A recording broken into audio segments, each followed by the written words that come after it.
Hello, and welcome to my LMC 4725 gameplay vlog of Lim by Merit K, released on June 13th, 2016. So I'm just going to go through these points one by one and bounce off of those. So first is the game's visual design. So the game visually is very minimalist. The entire game is made up of little squares of varying colors.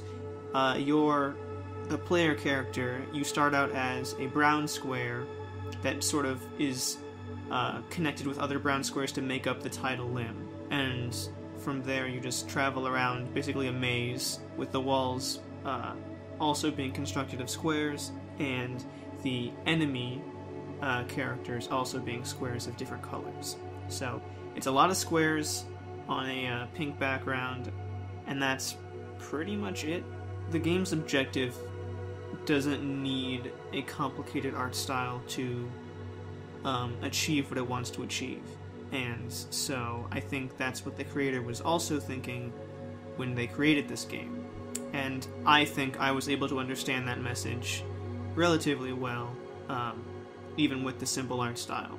As far as the game's sonic design, audio design goes, it's mostly silent.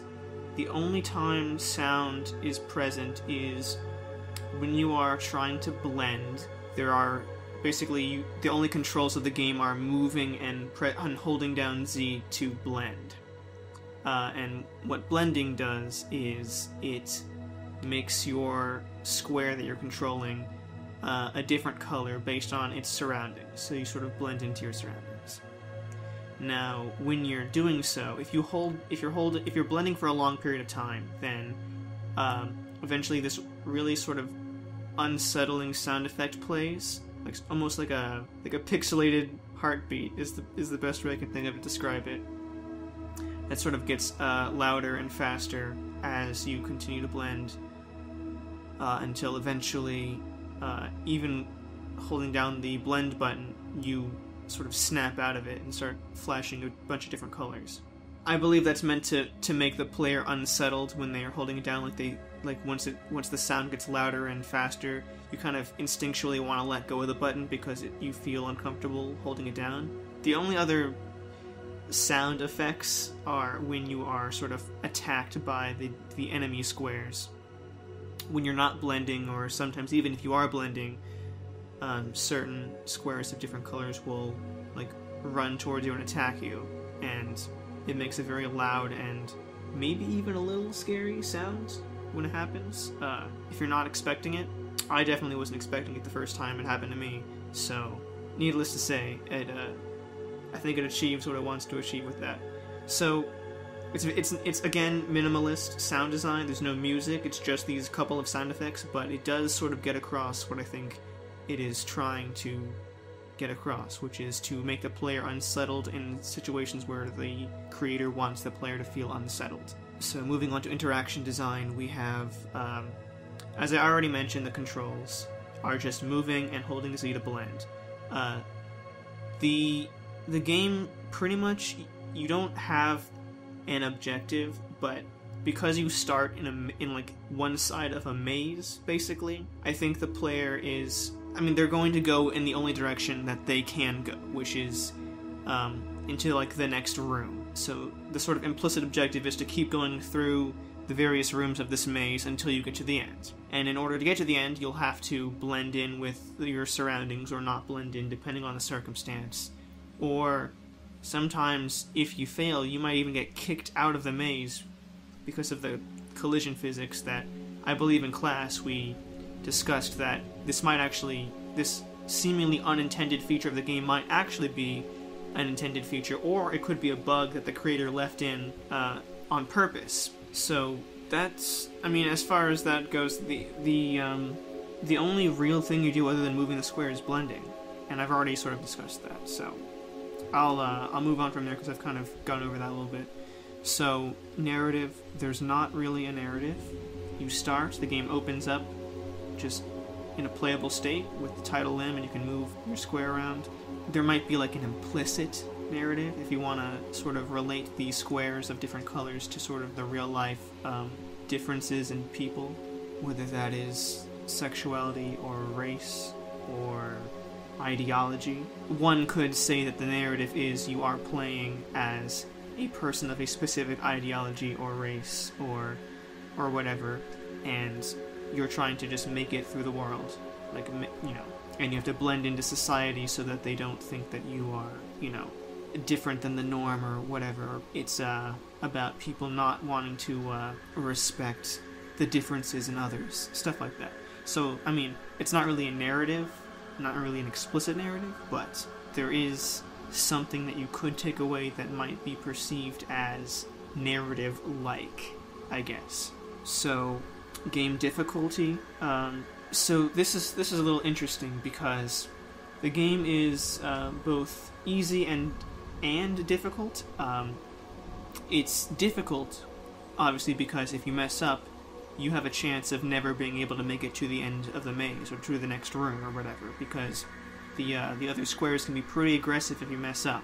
However, it is also easy because you can get to the end state of the game even after you're kicked out of the maze. So, we'll talk about this now. When you get to the end of the maze, basically what happens is there is another square there at the end, as with the other rooms. However, once you approach this square, both you and the other square begin flashing in different colors.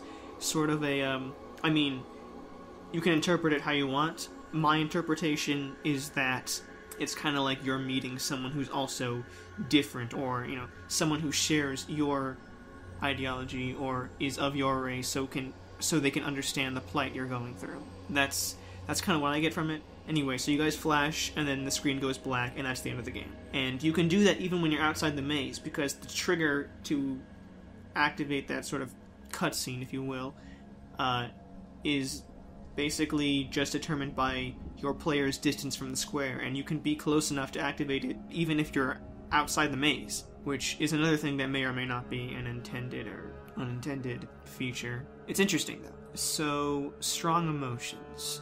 I'd say that being the kind of person I am, I'm pretty much in the majority of society. I'm white, cis, heterosexual, male, you know.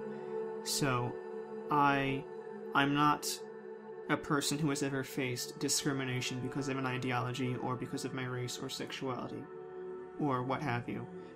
But I think because, I mean, obviously I don't live in a bubble. I have lots of friends who do go through all this stuff. And so playing this game, it kind of makes me think of, you know, what those people would be going through, or what my friends would be going through, or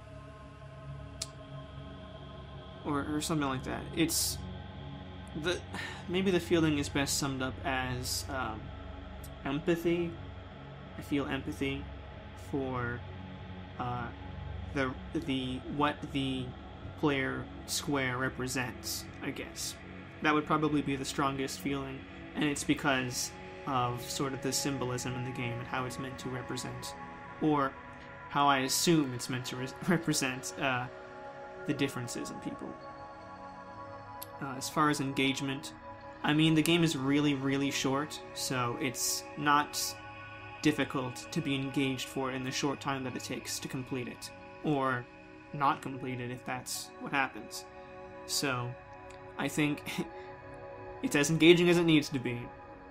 As far as the secondary criticism, I looked this up because it's been a while since this game was actually assigned to us, but I believe at the week we were talking about this game, we were talking about sort of the way that